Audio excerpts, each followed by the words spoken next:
देखिए, अगर आप बीपीएससी का एग्ज़ाम देने जा रहे हैं जिसमें शिक्षक भर्ती है, तो ये वीडियो मत देखना भूलिएगा। इसमें सारे के सारे क्वेश्चंस जो पहले आ चुके हैं या जो आने वाले हैं वो हैं, और कहीं ना कहीं सारे के सारे क्वेश्चंस बहुत ज़्यादा इंपॉर्टेंट हैं। क्वेश्चन को देखते हैं। इसमें कहा गया है which of the following grows on bread and can be seen with magnifying glass. तो देखिए, ब्रेड पे आपको बताना है।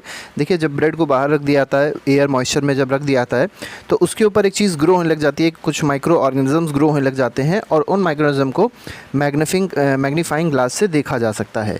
अब ये आपको बताना है जो माइक्रो ऑर्गेनिजम्स हैं ये कौन से होते हैं। तो ये बैक्टीरिया नहीं होते, फंगस होते हैं। तो इसका आंसर क्या हो जाएगा? Option number B will be the correct answer of question number 1। ठीक है, नेक्स्ट क्वेश्चन। तो क्वेश्चन नंबर 2 पे आते हैं। सेकंड क्वेश्चन देखिए क्या कह रहा है। सेकंड क्वेश्चन में कहा गया है micro organisms are classified into dash major groups. तो कितने मेजर ग्रुप्स होते हैं जिसमें माइक्रो ऑर्गेनिज्म को क्लासिफाई किया जाएगा? तो ये कितने होते हैं? 4 मेजर ग्रुप्स होते हैं। ठीक है, नेक्स्ट पे आएंगे। नेक्स्ट क्वेश्चन कह रहा है which of the following is not an example of micro organism. तो आपको बताना है इसमें माइक्रो ऑर्गेनिज्म कौन सा नहीं है।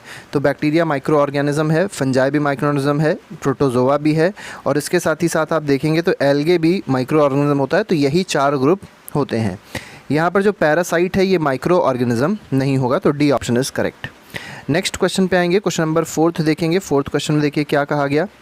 Viruses are the also the microscopic but are different from other micro organisms. तो देखिए, जो वायरस होते हैं, ठीक है, जो वायरस माइक्रो ऑर्गेनिज्म है ये भी बहुत छोटे होते हैं, माइक्रोस्कोपिक स्ट्रक्चर इनका भी होता है, लेकिन ये बाकी माइक्रो ऑर्गेनिज्म से डिफरेंट होते हैं। जैसे बैक्टीरिया से, फंगस से ये डिफरेंट होते हैं। क्यों डिफरेंट होते हैं? क्योंकि ये जब तक होस्ट की बॉडी के, याद रखिएगा, जब तक ये होस्ट की बॉडी के अंदर रहते हैं, होस्ट की बॉडी के अंदर जब ये रहेंगे तो ये लिविंग होते हैं। ठीक है, और जैसे ही होस्ट की बॉडी से बाहर निकल आते हैं तो ये क्या हो जाते हैं? डेड हो जाते हैं। तो ये दोनों बातें आप लोग को याद रखनी है। तो यहाँ पर जो आंसर है ये ऑप्शन ट्रू हो जाएगा। बिल्कुल सही स्टेटमेंट दिया गया है। क्वेश्चन नंबर 5 पे आते हैं। 5th क्वेश्चन कहा गया common elements like cold, influenza and most coughs are caused by. तो देखिए, कोल्ड मतलब जो लोगों को खांसी बुखार हो जाता है, ठीक है, फ्लू हो जाता है, कफ जो हो जाता है, ये किससे होता है मेनली? तो ये होता है वायरस से। ठीक है, तो ये कैसी डिजीज़ है? तो वायरल डिजीज़ है। ये आप लोग को याद रखना है। क्वेश्चन नंबर 6 पे आएंगे। 6th क्वेश्चन में कहा गया है serious disease like polio, chickenpox are also caused by. तो देखिए, जो पोलियो हो गया, पोलियो के लिए जो वायरस होता है, याद रखिएगा, दोनों जो डिजीज़ हैं वायरस से होती हैं। तो पोलियो मेलिटस होता है। क्या वायरस का नाम है? पोलियो मेलिटस वायरस होता है। आप लोग को याद रखना है। ठीक है, पोलियो मेलिटस वायरस हो गया। स्मॉल पॉक्स के लिए भी आप देखेंगे तो वायरल ही डिजीज़ है। दोनों कैसी डिजीज़ हैं? वायरस की डिजीज़ होती हैं। नेक्स्ट पे आएंगे। क्वेश्चन नंबर 7th को देखिए। 7th क्वेश्चन में क्या कहा गया। Disease like dysentery and malaria are caused by protozoa. तो देखिए, 2 तरीके की डिजीज़ यहाँ दी गई है, एक डिसेंट्री और एक मलेरिया दी गई है। दोनों डिजीज़ किससे कॉज होती है? प्रोटोजोआ से होती है। ठीक है, लेकिन यहाँ पर कुछ और डिजीज़ दी गई जैसे टाइफाइड हो गया, ट्यूबरक्लोसिस हो गया, जिसको टीबी कहते हैं। ये किससे कॉज होती है? तो याद रखिएगा, टाइफाइड और ट्यूबरक्लोसिस जो डिजीज़ है ये कैसी डिजीज़ है? बैक्टीरिया की ये डिजीज़ हैं।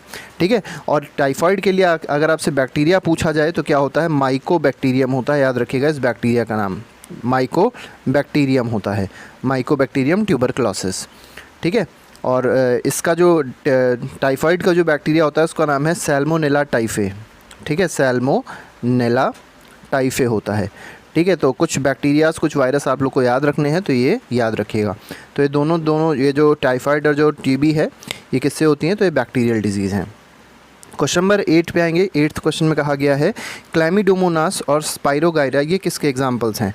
तो क्लैमिडोमोनास हो गया, स्पाइरोगाइरा हो गया, ये किसके एग्जांपल्स हैं? तो ये हैं एल्गे। ठीक है, तो इसमें algae will be the correct answer of question number 8। Question number 9 पे आते हैं। 9th क्वेश्चन में कहा गया है अमीबा एंड पैरामीशियम। तो देखिए, 2 आपको चीज़ दी गई हैं, एक अमीबा दिया गया और दूसरा क्या दिया गया? पैरामीशियम दिया गया है। ये क्या होते हैं? तो ये बैक्टीरिया नहीं होते हैं, क्या होते हैं? प्रोटोजोआ होते हैं। तो याद रखिएगा, अमीबा क्या है? तो अमीबा भी प्रोटोजोआ है और पैरामीशियम भी क्या है? प्रोटोजोआ है। नेक्स्ट पे आते हैं। नेक्स्ट क्वेश्चन नंबर 10th है। 10th में कहा गया penicillium aspergillus are the examples of. देखिए, पेनिसिलियम दिया गया है जिससे पेनिसिलिन बनता है। पेनिसिलिन एक एंटीबायोटिक है। अलेक्जेंडर फ्लेमिंग ने, याद रखिएगा, इसको डिस्कवर किया था पेनिसिलिन को। अब आपको बताना है पेनिसिलियम और एस्परजिलस जो है ये क्या होते हैं? तो ये होते हैं फंगस। तो 10th क्वेश्चन का जो आंसर हो जाएगा that will be option number B, that is fungus. Question number 11th पे आते हैं। 11th क्वेश्चन में कहा गया identify the incorrect statement among the following.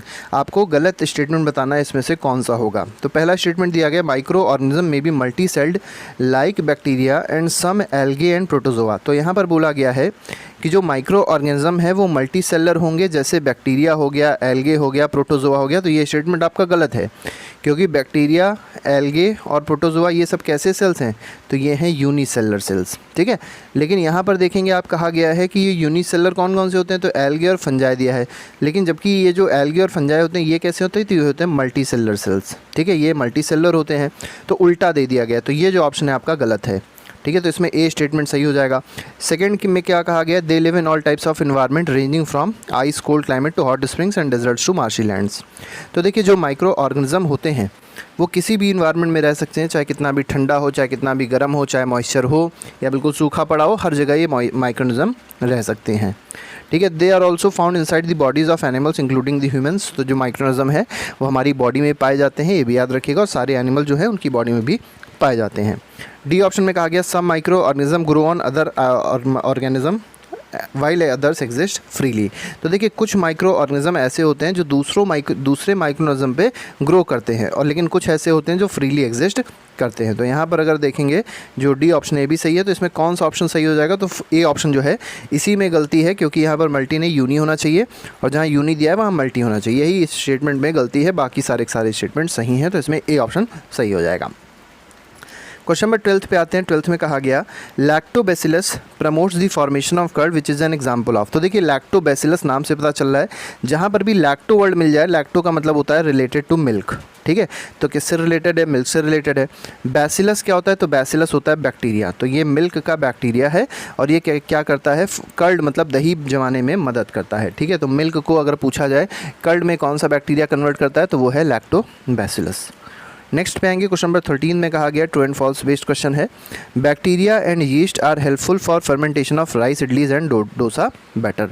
तो देखिए राइस इडली बनाने के लिए, उसका फर्मेंटेशन के लिए, और डोसा बैटर के फर्मेंटेशन के लिए सबसे ज़्यादा रिस्पॉन्सिबल कौन होते हैं, तो बैक्टीरिया और यीस्ट दोनों ही होते हैं। तो यहाँ पर जो ऑप्शन होगा that will be true option, ठीक है। तो सही है इसका आंसर। नेक्स्ट पे आते हैं क्वेश्चन नंबर 14 में कहा गया yeast reproduces rapidly and produces dash during respiration. तो जो यीस्ट है, ठीक है, यीस्ट बहुत तेज़ी से रिप्रोड्यूस होता है, और जब रेस्पिरेशन होता है, ठीक है, रेस्पिरेशन के दौरान ये कौन सी गैस रिलीज़ करता है, ये आपसे पूछा गया इस क्वेश्चन में, ठीक है। तो इसमें जो गैस प्रोड्यूस होती है दैट इज़ कार्बन डाइऑक्साइड, ठीक है। तो मेनली जब कोई किसी भी ग्लूकोज का फर्मेंटेशन होगा या शुगर का फर्मेंटेशन होता है, ठीक है, तो जो गैस रिलीज़ होगी वो कौन सी होगी, कार्बन डाइऑक्साइड गैस रिलीज़ होती है, ठीक है। क्वेश्चन नंबर 15 पे आते हैं। इसमें कहा गया विच of the following is use for commercial production of alcohol and wine. तो एल्कोहल और वाइन को प्रोड्यूस करने के लिए क्या यूज़ किया जाता है, तो वायरस नहीं यूज़ करते हैं, एल्गे नहीं यूज़ करते हैं, ग्लूकोज नहीं यूज़ करते हैं, क्या यूज़ करते हैं, यीस्ट यूज़ करते हैं। तो इसमें डी ऑप्शन जो होगा that will be the correct answer. Question number 16 पे आते हैं। Process of conversion of sugar into dash is known as fermentation. तो फर्मेंटेशन में क्या होता है, जो शुगर होती है वो किस में कन्वर्ट होती है, तो एल्कोहल में कन्वर्ट होती है। तो इसमें डी ऑप्शन जो होगा वो सही हो जाएगा। और मेन जो एल्कोहल होता है वो कौन सा होता है, इथेनॉल होता है, याद रखिएगा, इथेनॉल में कन्वर्जन होता है। और इथेनॉल का फॉर्मूला क्या होता है, C2H5OH होता है, ठीक है। C2H5OH फॉर्मूला किसका है, इथेनॉल का, और ये क्या है कि एल्कोहल है। नेक्स्ट पे आएंगे क्वेश्चन नंबर 17 देखेंगे। 17 क्वेश्चन कहा गया है मेडिसिन दैट किल और stop the growth of disease causing micro organism. तो देखिए ऐसे माइक्रो ऑर्गेनिज्म जो डिजीज़ कॉज करते हैं, इन माइक्रो ऑर्गेनिज्म को ख़त्म करने का काम या इनकी ग्रोथ को रोकने का काम जो मेडिसिन करती हैं, उन मेडिसिन का नाम होता है एंटीबायोटिक्स, ठीक है। और याद रखिएगा पहली एंटीबायोटिक पेनिसिलिन थी, ठीक है, पेनिसिलिन थी, और ये डिस्कवर किसने करी थी, तो अलेक्जेंडर फ्लेमिंग ने करी थी। ये बात आप लोग को हमेशा याद रखनी है। अलेक्जेंडर फ्लेमिंग ने पहली एंटीबायोटिक डिस्कवर करी थी जिसका नाम था पेनिसिलिन, ठीक है, क्या नाम था, पेनिसिलिन नाम था। नेक्स्ट क्वेश्चन पे आते हैं। नेक्स्ट क्वेश्चन में कहा गया क्वेश्चन नंबर 18 है स्ट्रेप्टोमाइसिन, टेट्रासाइक्लिन एंड इथाइरोमाइसिन। तो देखिए 2-3 यहाँ पे आपको नाम दिए गए, 3 दवाइयों के नाम दिए गए हैं। स्ट्रेप्टोमाइसिन है, टेट्रासाइक्लिन है और इथाइरोमाइसिन है। ये तीनों क्या है, तो ये तीनों एंटीबायोटिक हैं। नेक्स्ट पे आते हैं क्वेश्चन नंबर 19। यहाँ पर थोड़ी सी बात दी गई है, इसको पहले पढ़ लेते हैं, इसको समझ लेते हैं। It is important to remember that antibiotics should be taken only on the advice of qualified doctor. ये नहीं कि अपने आप से एंटीबायोटिक खरीद के लेके, आपकी थोड़ी तबीयत खराब हुई, एंटीबायोटिक खरीद के लेके और अपने हिसाब से खा ली। हमेशा याद रखिएगा, एंटीबायोटिक हमेशा एक क्वालिफाइड डॉक्टर्स के बताने पर ही खानी चाहिए, ऐसे नहीं खानी चाहिए। Also you must be complete the course, और जो कोर्स होता है एंटीबायोटिक्स का उसको भी कंप्लीट करना चाहिए। जितनी दवाइयाँ डॉक्टर लिखता है उतनी खानी चाहिए, उससे ना कुछ कम ना उससे ज़्यादा, ठीक है। क्योंकि अगर रॉन्ग डोज लेंगे तो उसका एक गलत असर पड़ सकता है, और जो ड्रग है, जो मतलब दवा लेते हैं, वो कम इफ़ेक्टिव हो सकती है। ऑल्सो एंटीबायोटिक्स टेकन अननेसेसरली मे किल। अब देखिए यहाँ पर ये सबसे इंपॉर्टेंट है, अगर एंटीबायोटिक डॉक्टर ने नहीं ली फिर भी आप ले रहे हैं तो उससे होता क्या है कि कुछ इंपॉर्टेंट जो बैक्टीरियाज़ हैं, कुछ इंपॉर्टेंट माइक्रो ऑर्गेनिज्म जो हमारी बॉडी में हैं, जो हमको हेल्प करते हैं, वो भी उससे ख़त्म हो सकते हैं, जिससे हमारी बॉडी वीक हो सकती है, ठीक है। Antibiotics however are not effective against cold and flu as they are caused by. देखिए एंटीबायोटिक्स मेनली उन डिजीज़ में ली जाती है जो बैक्टीरिया से कॉज होती हैं। याद रखिएगा, जो बैक्टीरिया से डिजीज़ कॉज होती है उनके लिए एंटीबायोटिक्स लिखी जाती है, लेकिन कोल्ड और फ्लू जो है, ठीक है, ये सब जो बीमारियां हैं किससे होती हैं, ये वायरस से होती है, तो इसके लिए एंटीबायोटिक नहीं दी जाती है। नेक्स्ट पे क्वेश्चन नंबर 19 में कहा गया है, when a disease carrying microbe enters our body the body produces dash to fight the invader. तो देखिए जब कोई डिजीज़ कैरिंग माइक्रोब है और ये हमारी बॉडी में एंटर करता है तो बॉडी क्या प्रोड्यूस करती है ये आपको बताना है, ठीक है। जैसे कोई भी, जैसे मान लो कोई पर्सन है और इसके अंदर कोई वायरस चला गया और इस वायरस से डिजीज़ हो सकती है, तो आपको बताना है जो वायरस गया इसको कहेंगे क्या, ठीक है। मतलब जो हमारी बॉडी में जनरेट होने लग जाएगा, इसको मारने के लिए, जो वायरस बाहर से आ रहा था उसको मारने के लिए हमारी बॉडी में भी कुछ ना कुछ जनरेट होगा, तो जो चीज़ जनरेट होती है उसको क्या कहते हैं, एंटीबॉडीज़ कहते हैं, ठीक है। और जब वैक्सीन लगाते हैं तो वैक्सीन क्या करती है, इन्हीं एंटीबॉडीज़ को बॉडी में इंक्रीज़ कर देती है, ठीक है। नेक्स्ट पे आते हैं क्वेश्चन नंबर 20 में। देखिए क्या कहा गया, which among the following disease cantt be prevented by vaccination. तो वैक्सीनेशन से किस डिजीज़ को प्रिवेंट नहीं कर सकते, तो कॉलरा को प्रिवेंट किया जा सकता है वैक्सीनेशन से, टीबी को भी प्रिवेंट किया जा सकता है, स्मॉल पॉक्स को भी प्रिवेंट किया, लेकिन एड्स को प्रिवेंट नहीं कर सकते हैं वैक्सीनेशन से। अच्छा, एड्स अगर पूछा जाए कौन से वायरस से होता है, तो एड्स किससे होता है, HIV वायरस से होता है। एड्स का फुल फॉर्म होता है एक्वायर्ड इम्यूनो डिफिशियंसी सिंड्रोम, ठीक है। कॉलरा किससे होता है, तो कॉलरा बैक्टीरियल डिजीज़ है। टीबी कैसी डिजीज़ है, बैक्टीरियल डिजीज़ है। स्मॉल पॉक्स कैसी डिजीज़ है, तो वायरल डिजीज़ है, ठीक है, वायरस से होती है। ये सारी बातें आप लोग को याद रखनी है। क्वेश्चन नंबर 21 पे आएंगे। 21st क्वेश्चन में कहा गया है, Edward Jenner discovered the vaccine for dash in 1798। तो देखिए एडवर्ड जेनर ने किसकी वैक्सीन खोजी थी, किस बीमारी की वैक्सीन खोजी थी, तो स्मॉल पॉक्स की वैक्सीन खोजी थी। और स्मॉल पॉक्स को चेचक भी कहते हैं, याद रखिएगा, चेचक क्या है, स्मॉल पॉक्स है। नेक्स्ट में आएंगे क्वेश्चन नंबर 22 में कहा गया, some bacteria also able to fix X from the atmosphere. तो देखिए कुछ बैक्टीरिया होते हैं जो एक गैस है जिसका नाम एक्स है, उसको एटमॉस्फेयर में क्या कर सकते हैं, फिक्स कर सकते हैं, एटमॉस्फेयर से उसको क्रिएट कर सकते हैं, नाइट्रेट्स को नाइट्रोजन में कन्वर्ट कर देते हैं और सॉइल की फर्टिलिटी को इंक्रीज़ कर देते हैं, ठीक है। अब इनको कहा किया जाता है, इन माइक्रोब्स को, इन माइक्रो ऑर्गेनिज्म को कहा जाता है बायोलॉजिकल एक्स फिक्सर्स। अब आपको बताना ये एक्स है क्या, तो एक्स है नाइट्रोजन, ठीक है। एक्स कौन सी गैस है, नाइट्रोजन गैस को फिक्स करने का काम ये बैक्टीरिया करते हैं। जैसे अभी लेग्यूमिनस प्लांट आप देखेंगे तो उनके जड़ों के अंदर एक बैक्टीरिया होता है जिसको कहते हैं राइजोबियम। क्या होता है, राइजोबियम होता है। तो राइजोबियम बैक्टीरिया जो है क्या करता है, नाइट्रोजन फिक्स करने में मदद करता है। क्वेश्चन नंबर 23 पे आते हैं, some of the micro organism cause disease in human beings, plants and animals, such disease causing micro organisms are called. तो देखिए कुछ ऐसे माइक्रो ऑर्गेनिज्म होते हैं जो प्लांट में, जो एनिमल में क्या करते हैं, डिजीज़ कॉज करते हैं। अब जो डिजीज़ कॉजिंग माइक्रो ऑर्गेनिज्म होते हैं, ऐसे माइक्रो ऑर्गेनिज्म जो डिजीज़ कॉज करते हैं, उनको क्या कहा जाता है, उनको कहा जाता है पैथोजेंस, ठीक है। तो बी ऑप्शन सही हो जाएगा। 24th पे आते हैं। 24th कहा गया, microbial diseases that can spread from an infected person to a healthy person are called communicable disease, they spread through. अब देखिए जो कम्युनिकेबल डिजीज़ होती हैं वो क्या होती हैं, ऐसी डिजीज़ होती हैं जो एक हेल्दी पर्सन से, मतलब जो एक इन्फेक्टेड पर्सन से, जिस इंसान को कोई बीमारी है तो उस पर्सन से एक हेल्दी पर्सन तक जो ट्रांसमिट होती है, ऐसी डिजीज़ को क्या कहते हैं, कम्युनिकेबल डिजीज़ कहते हैं। लेकिन ये ट्रांसमिट किससे होती है, तो एयर से भी ट्रांसमिट हो सकती है, वाटर से भी ट्रांसमिट हो सकती है और फूड से भी हो सकती है। तो इसका आंसर हो जाएगा D option, that is all of the above. याद रखिएगा, इसको बहुत ही इंपॉर्टेंट क्वेश्चन है। 25th में आते हैं। 25th में पूछा गया, विच of the following is not a communicable disease. पूछा है कौन सी कम्युनिकेबल डिजीज़ नहीं है, तो कॉलेरा अगर देखा जाए तो कॉलेरा अगर है तो कॉलेरा कम्युनिकेबल डिजीज़ है। कॉमन कोल्ड भी कम्युनिकेबल है, चिकन पॉक्स भी कम्युनिकेबल है, लेकिन पोलियो जो है, पोलियो मेलिटस से होता है, ये कम्युनिकेबल डिजीज़ नहीं है। तो इसमें जो डी ऑप्शन है ये कम्युनिकेबल नहीं है, बाकी तीनों कम्युनिकेबल होंगी। नेक्स्ट पे आते हैं क्वेश्चन नंबर 26 में कहा गया true false based question, there are some insects and animals which acts as carrier of disease causing microbes. ठीक है, तो देखिए कुछ इंसेक्ट्स होते हैं, कुछ ऐसे एनिमल्स होते हैं जो क्या करते हैं, डिजीज़ कॉजिंग माइक्रोब्स मतलब जो कैरियर का काम करते हैं। ठीक है, माइक्रोब्स को एक जगह से मतलब ये कह सकते हैं कि इन्फेक्टेड पर्सन से या कोई इन्फेक्टेड चीज़ से कहाँ तक लेके जाते हैं, हेल्दी पर्सन तक लेके जाते हैं, तो उनको क्या कहते हैं, तो वो कैरियर होते हैं। और कुछ इंसेक्ट्स और कुछ एनिमल्स इस तरीके से बिहेव करते हैं, तो बिल्कुल सही ऑप्शन है, तो यहाँ पर आंसर ट्रू हो जाएगा। और मेनली इसमें अगर आप देखेंगे तो मॉस्किटो होते हैं ये काम करने वाले, ठीक है, हाउस फ्लाइज होती हैं काम करने वाली, यहाँ तक कि अगर आप डॉग भी देखेंगे तो वो भी एक कैरियर का काम करता है। क्वेश्चन नंबर 27 पे आते हैं। 27 में कहा गया विच of the following disease is caused by female Anopheles mosquito. देखिए फीमेल एनोफ्लीज मॉस्किटो याद रखिएगा प्रोटोजोआ से प्लाज्मोडियम जो प्रोटोजोआ है उससे जो डिज़ीज़ होती है उसको क्या कहते हैं, मलेरिया कहते हैं। और उसका कैरियर कौन है प्लाज्मोडियम का, ये है फीमेल एनोफ्लीज मॉस्किटो। ठीक है, नेक्स्ट पे आते हैं। क्वेश्चन नंबर 28 में कहा गया फीमेल एडीज़ मॉस्किटो। अब देखिए फीमेल एनोफिलीज से मलेरिया होता है, लेकिन फीमेल एडीज़ मॉस्किटो से क्या होता है, डेंगू होता है।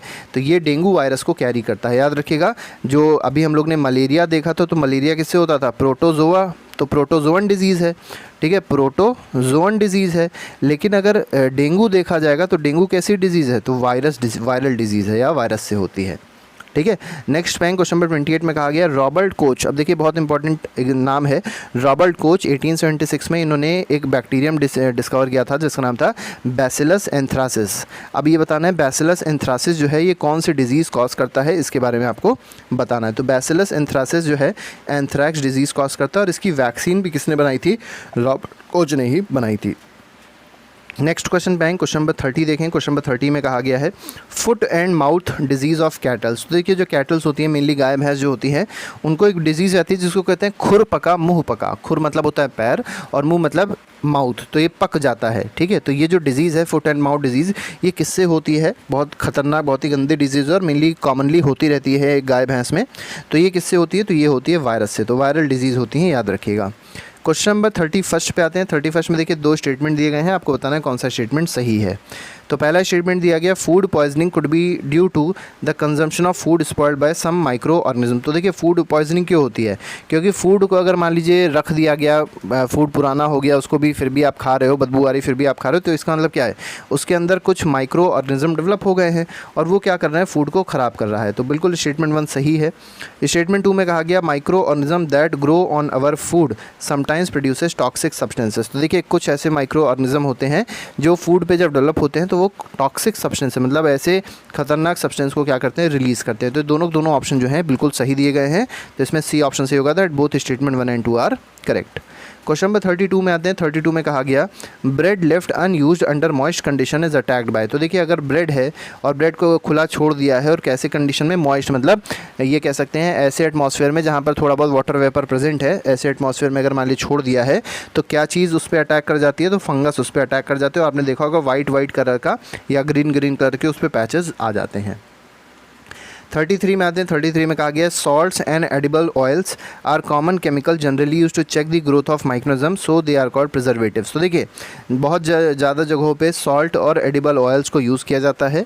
जैसे आपने देखा होगा अचार बनाने के लिए एडिबल ऑयल यूज़ करते हैं, ठीक है, और वो क्यों यूज़ करते हैं कि उस पर माइक्रो ऑर्गेनिज्म फीड ना कर सके और इसीलिए इनको क्या कहा जाता है, प्रिजर्वेटिव कहा जाता है। तो बिल्कुल सही स्टेटमेंट है, तो इसमें ऑप्शन ट्रू हो जाएगा।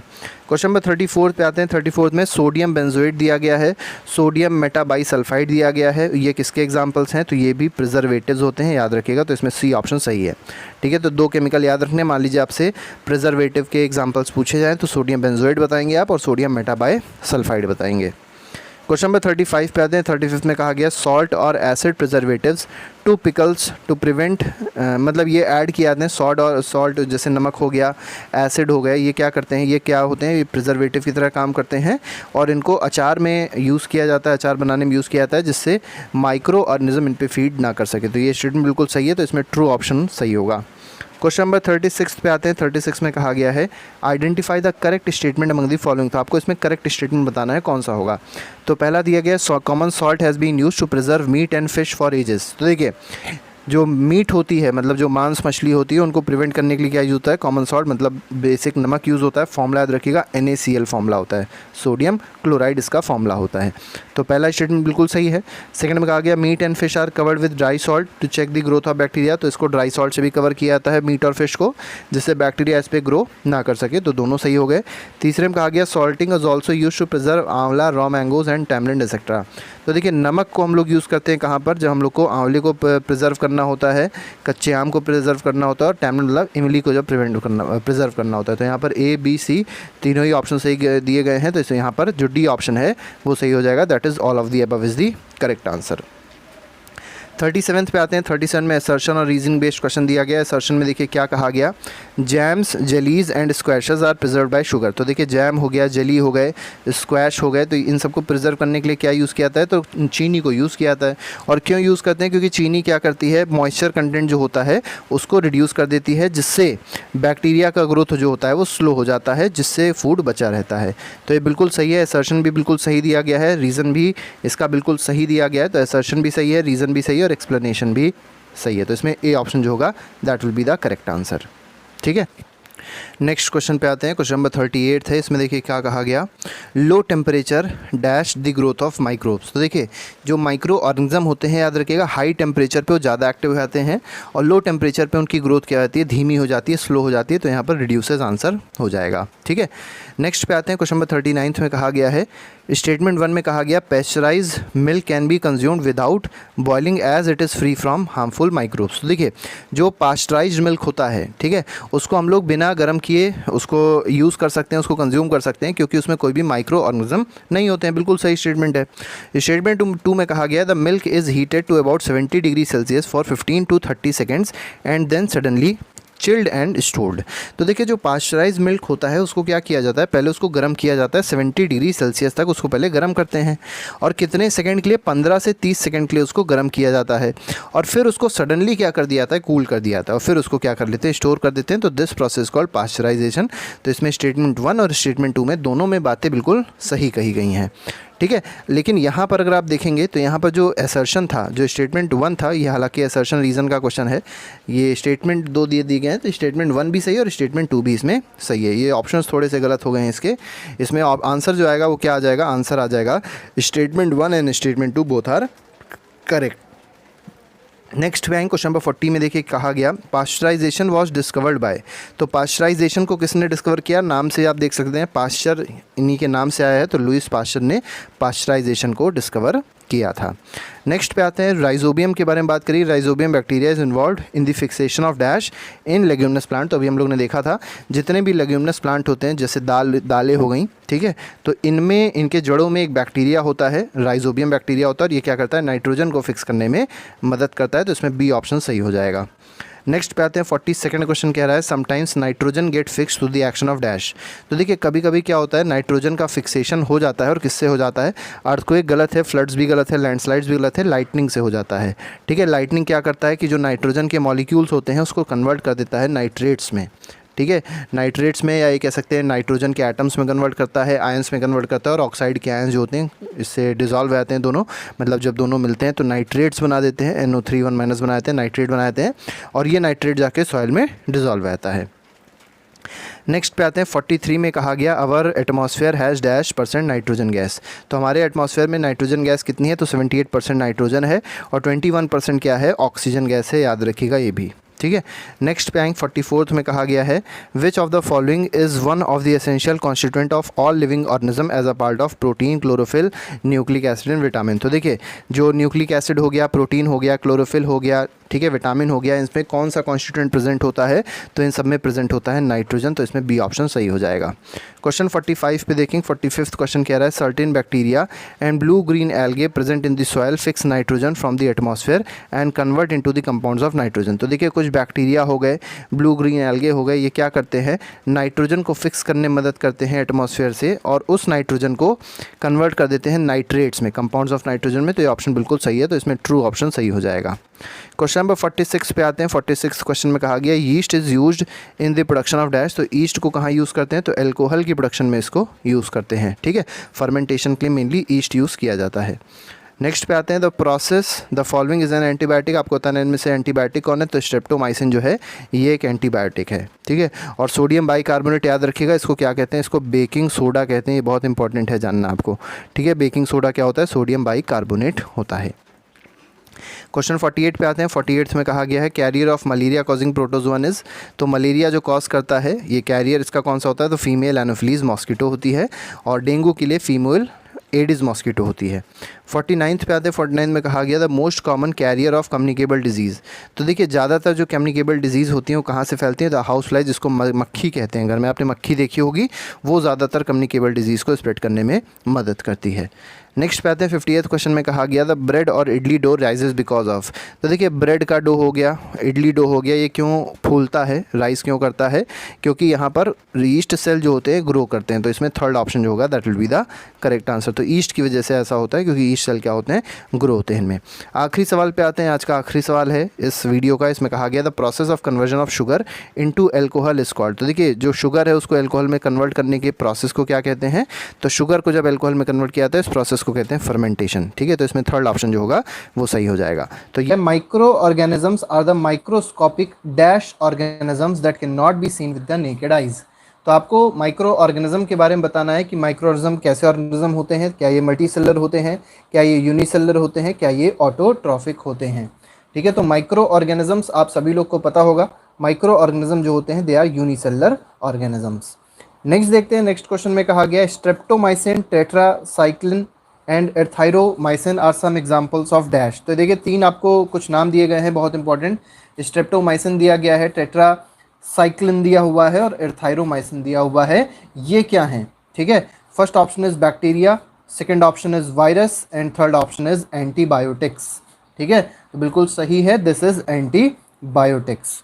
Next question is question number 3, bacteria are unicellular dash micro organism. अब देखिए बैक्टीरिया जो होते हैं आपको बताना है क्या ये यूकैरियोटिक होते हैं कि ये प्रोकैरियोटिक होते हैं, ठीक है। तो जो बैक्टीरियाज होते हैं याद रखिएगा, बैक्टीरियाज यूकैरियोटिक नहीं होते, बैक्टीरिया होते हैं प्रोकैरियोटिक, तो B option will be correct. Next question is question number 4। Question number 4 में कहा गया है bacillus, vibrio, cocci, spirulina are the types of, तो ये जो चार आपको एग्जांपल्स दिए गए हैं ये किसके टाइप्स हैं, क्या ये बैक्टीरिया हैं, वायरस हैं, कि एंटीबायोटिक्स हैं, कि ये प्रोटोजोअन्स हैं।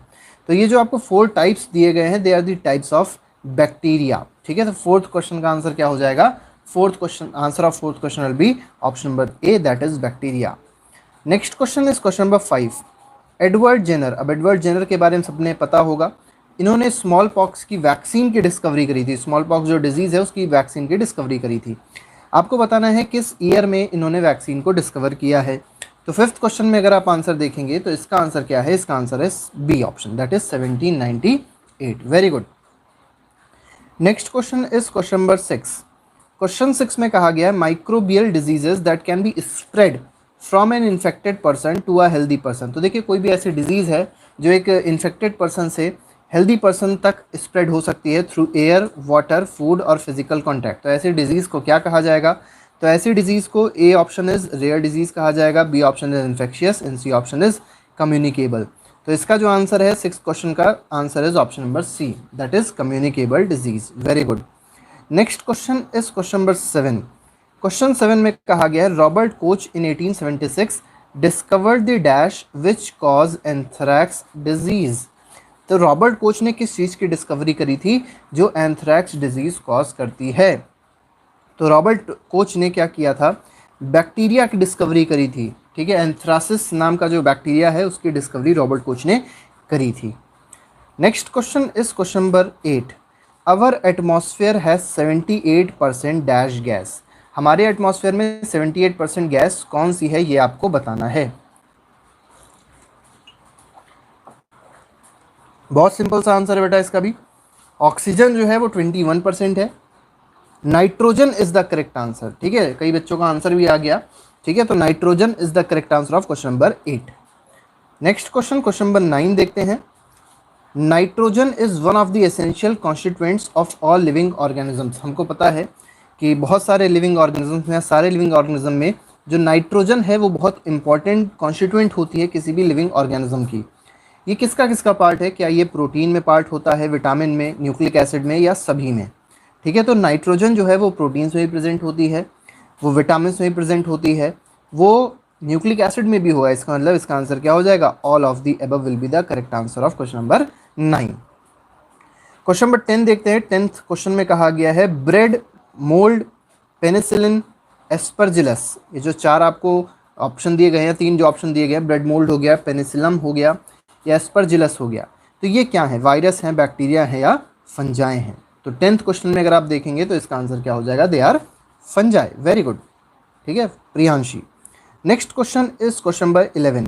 क्वेश्चन 11 में कहा गया है blue green algae fix dash directly from air and enhance fertility of soil. तो ब्लू ग्रीन एल्गे कौन सी गैस को फिक्स करते हैं, ये आपको बताना है। A option is oxygen, B option is carbon, and C option is nitrogen. तो इसका आंसर क्या हो जाएगा, nitrogen will be the correct answer of question number 11। Next question, question number 12 है। इसमें कहा गया है क्लैमिडोमोनास, स्पाइरोगाइरा, ये जो दोनों हैं ये किसके एग्जाम्पल्स हैं, आपको बताना है। क्या ये वायरस हैं, एल्गे हैं, कि ये फंजाई हैं? तो 12th क्वेश्चन में अगर आप आंसर देखेंगे तो ये जो दोनों दिए गए हैं they are algae. Very good, ठीक है। 13th क्वेश्चन देखते हैं, बहुत ईजी क्वेश्चन हैं। नेक्स्ट क्वेश्चन में कहा गया alcohol is produced with the help of. तो एल्कोहल को प्रोड्यूस करने के लिए कौन सा प्रोसेस यूज होता है? फर्स्ट ऑप्शन दिया गया है it is fermentation, second option दिया गया it is pasteurization, third option is saponification. तो एल्कोहल को प्रिपेयर करने के लिए बिल्कुल सही है, A option is correct, that is fermentation. ठीक है, fermentation is the correct answer. Next question is question number 14। 14th में कहा गया lactobacillus promotes the formation of dash. अब लैक्टोबैसिलस क्या करता है, एक बैक्टीरिया है, किसके फॉर्मेशन को इंक्रीज करता है?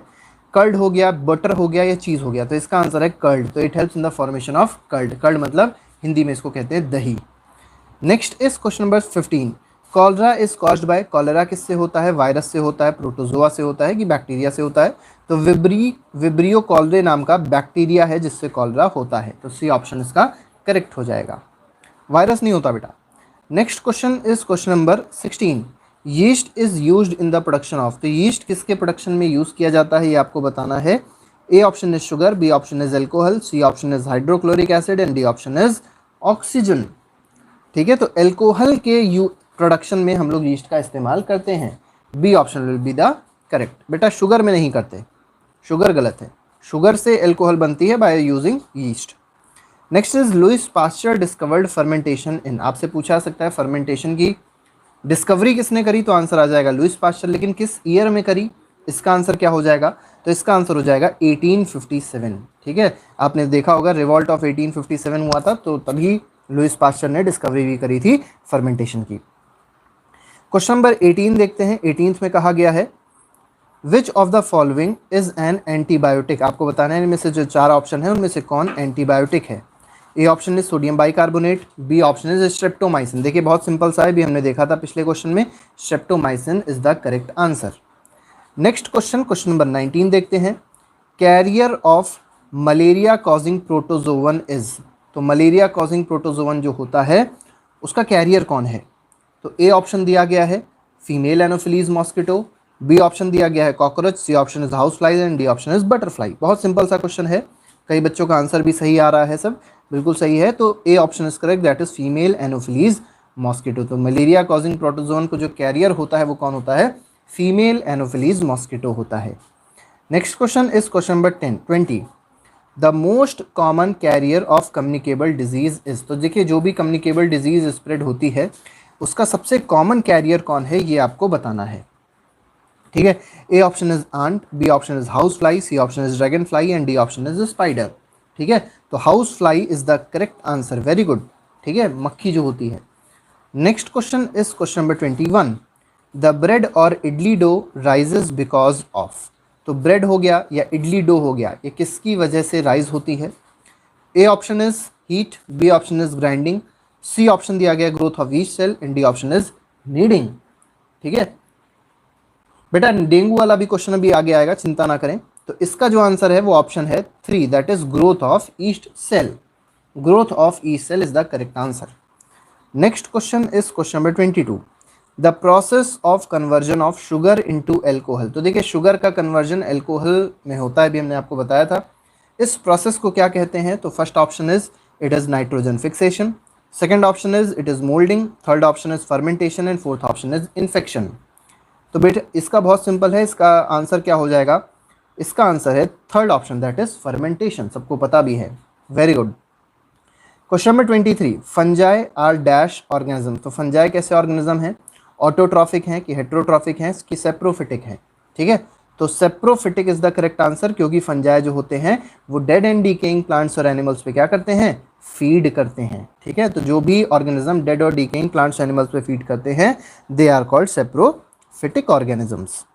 Next question, question number 24, fermentation is used in the preparation of dash. तो फर्मेंटेशन जो है वो किसके प्रिपरेशन में यूज़ होता है, ये आपको बताना है। तो 24th क्वेश्चन में अगर आप आंसर देखेंगे तो इसमें कर्ड भी आंसर में आ जाएगा और एल्कोहल भी आएगा। तो फर्मेंटेशन याद रखिएगा, फर्मेंटेशन से कर्ड भी प्रोड्यूस हो सकता है और फर्मेंटेशन से एल्कोहल भी प्रोड्यूस कर सकते हैं। तो इसका आंसर हो जाएगा option number C. Next question is question number 25, name the single sailed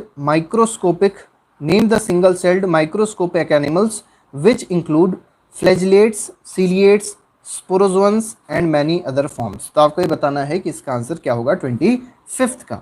तो 25th क्वेश्चन में अगर ये देखेंगे जो ऑप्शन दिए गए हैं तो ये किसके एग्जाम्पल्स हैं? तो ये एग्जाम्पल्स हैं प्रोटोजोवंस के। तो B option will be correct. ठीक है, बी ऑप्शन इसमें करेक्ट रहेगा। ठीक है, नेक्स्ट क्वेश्चन पे आते हैं, क्वेश्चन नंबर 26 देखते हैं। 26 में कहा कि बेटा हाइड्रा जो है वो यूनिसेलर नहीं है, वो मल्टीसेलर है।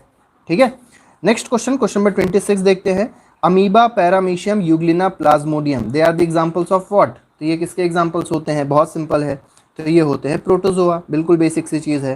क्वेश्चन 27 देखते हैं, name the organism that possess nucleic acid but lack the replicating machinery. तो देखिए जिसके पास न्यूक्लिक एसिड तो होता है लेकिन रिप्लिकेटिंग मशीनरी नहीं होती है, ऐसे ऑर्गेनिज्म को हम लोग क्या कहते हैं? तो इसको कहेंगे वायरस। ठीक है, बी ऑप्शन इसका सही हो जाएगा। क्वेश्चन नंबर 28 देखते हैं। 28 में क्या कहा गया है? Dash are also considered to be borderline between living and non living entities. देखिए ये बॉर्डर लाइन है कौन? वायरस, क्योंकि इनको लिविंग ऑर्गेनिज्म भी कह सकते हैं, इनको नॉन लिविंग भी कह सकते हैं। देखिए वायरस को जीवित रहने के लिए एक बॉडी चाहिए होती है, एक शरीर चाहिए होता है, एक लिविंग ऑर्गेनिज्म चाहिए होता है। जब वो वायरस उस बॉडी के अंदर पहुंचता है तो वो जिंदा हो जाता है और जब वो बाहर निकलता है तो वो डेड हो जाता है।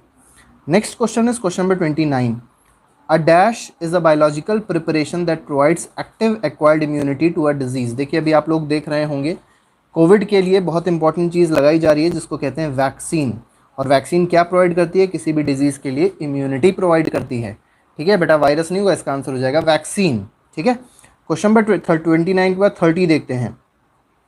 Vaccines are usually made for dash disease. Vaccine कैसी डिजीजेस के लिए बनती है? क्या ये बैक्टीरियल डिजीज़ के लिए बनती है कि ये वायरल डिजीज़ के लिए बनती है या प्रोटोजोअन डिजीज़ के लिए बनती है? तो मेनली अगर देखा जाए तो वैक्सीन वायरल डिजीज़ के लिए क्रिएट करी जाती है, बनाई जाती है। तो बी ऑप्शन इसका सही होगा। Next question is question number 31, which of the following is correct about antibiotics. तो एंटीबायोटिक्स को लेके कौन सी बात यहाँ पर सही है? तो इट इज़ एन ऑर्गेनिक और इनऑर्गेनिक कंपाउंड दैट इनहिबिट्स और किल्स माइक्रो ऑर्गेनिज्म। तो जो माइक्रो ऑर्गेनिज्म की ग्रोथ को ख़त्म कर दें या रोक दें उसको क्या कहेंगे हम लोग? एंटीबायोटिक कहेंगे, बिल्कुल सही है। एंटीबायोटिक्स टारगेट्स बैक्टीरिया, मेनली किसको टारगेट करता है? बैक्टीरिया को, ये भी ऑप्शन सही है। C option is most of the bacterial disease are treated with antibiotics, ये भी सही है। तो इससे रिलेटेड कौन सा आंसर सही हो जाएगा? डी ऑप्शन इसमें सही हो जाएगा, that is all of the above. Next question देखते हैं, क्वेश्चन नंबर 32 है, a pathogen is an organism that causes disease. Pathogen क्या होता है? क्या ये चीज़ सही लिखी गई है? क्या पैथोजन की जो डेफिनेशन दी गई है वो सही दी गई है? तो बिल्कुल सही है। पैथोजन एक ऐसा ऑर्गेनिज्म है जो क्या करता है? डिजीज कॉज करता है। यहाँ तक सबको समझ में आ गया होगा। कुछ और क्वेश्चंस देख लेते हैं। 33 देखते हैं, name the organism which is a biting insect or tick that can transmit a disease. ठीक है, इस ऑर्गेनिज्म को क्या कहा जाएगा? चाहे बाइटिंग इंसेक्ट हो गया या टिक हो गया, जो डिजीज को ट्रांसमिट करता है। ठीक है, तो इनको कहते क्या है? तो ए ऑप्शन इज पैथोजन कहेंगे, बी ऑप्शन इज होस्ट कहेंगे and C option is vector, इनको वेक्टर कहेंगे। ठीक है, तो इसका आंसर क्या है? इसका आंसर बहुत सिंपल है, इसको कहते हैं हम लोग वेक्टर। ठीक है, vector is the correct answer. Next question देखते हैं बेटा, नेक्स्ट क्वेश्चन देखते हैं क्या है। नेक्स्ट क्वेश्चन में क्या कहा गया है? क्वेश्चन नंबर 34 है, Aedes mosquito spreads dash virus, Anopheles mosquito spreads dash parasite. देखिए, एडिस मॉस्किटो क्या स्प्रेड करेगा? डेंगू वायरस स्प्रेड करता है। ठीक है,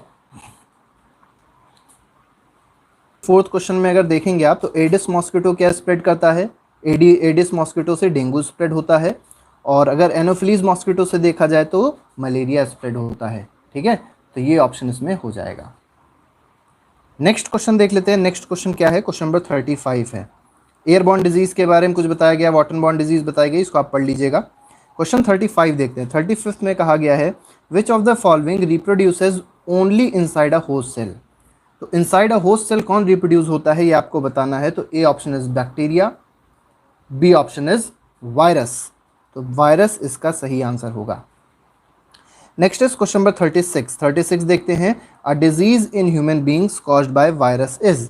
अब देखिए, यहाँ पे 4 डिजीजेस दी गई हैं, आपको बताना है कौन सी डिजीज वायरस से होती है।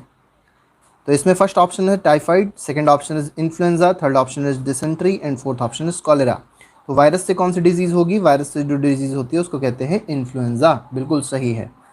Next question, question number 37, pathogenic microorganism present in host cell are killed by medicine called. तो जो मेडिसिन उन पैथोजेनिक माइक्रोनिज्म को ख़त्म कर देती है जो होस्ट सेल में प्रेजेंट होते हैं, उनको क्या कहा जाता है? तो उन मेडिसिन को कहा जाता है एंटीबायोटिक्स।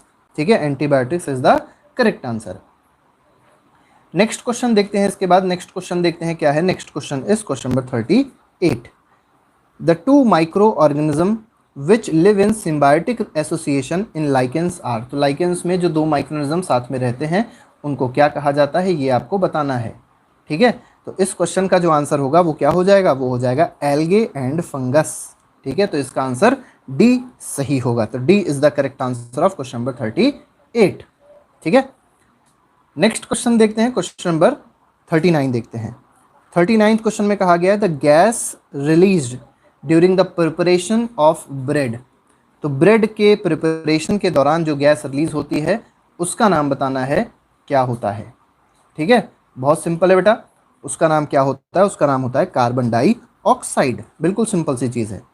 क्वेश्चन नंबर 40 देखते हैं। 40 में कहा गया है, the disease caused by protozoan and spread by insect is called.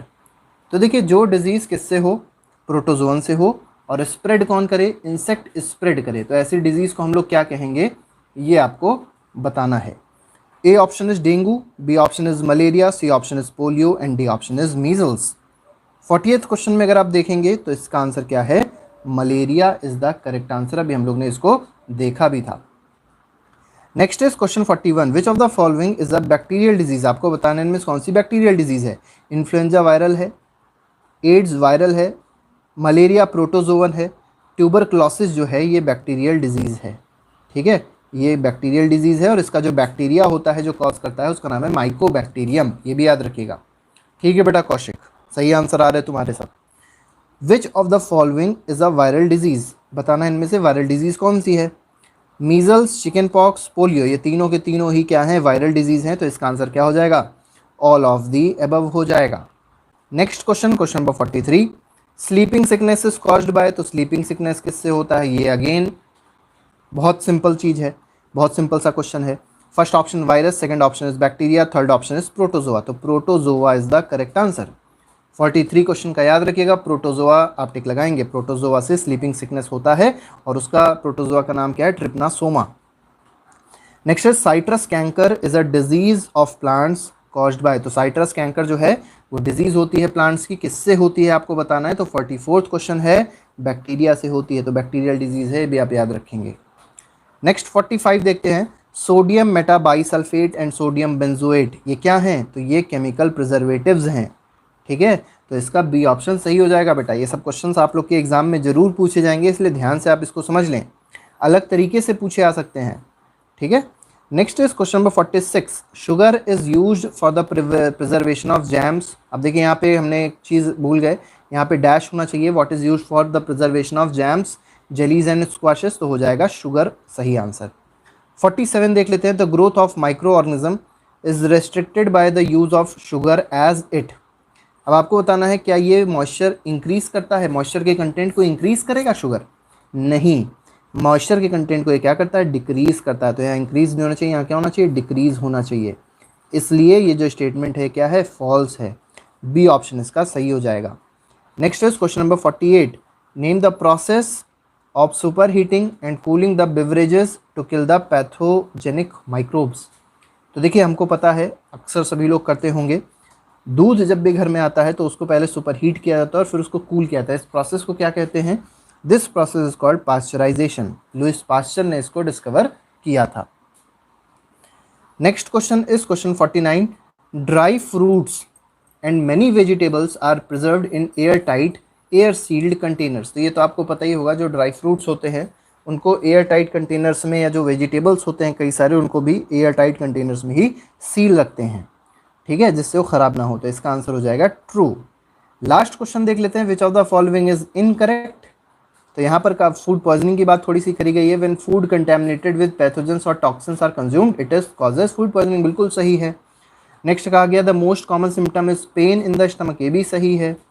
C option दिया गया, in severe cases food poisoning में ऑल्सो कॉज डेथ, बहुत ज़्यादा अगर फूड पॉइजनिंग सही से हो गई तो उससे डेथ भी हो सकती है, ये भी सही है। तो इसके तीनों के तीनों ऑप्शन सही हैं, कोई भी गलत नहीं है। तो इसका आंसर क्या हो जाएगा, नन ऑफ दी एबव हो जाएगा। तो बेटा हमारे पास आज जो क्वेश्चंस थे वो इतने ही थे। आई होप ये सारे क्वेश्चंस आप लोगों को समझ में आ गए होंगे।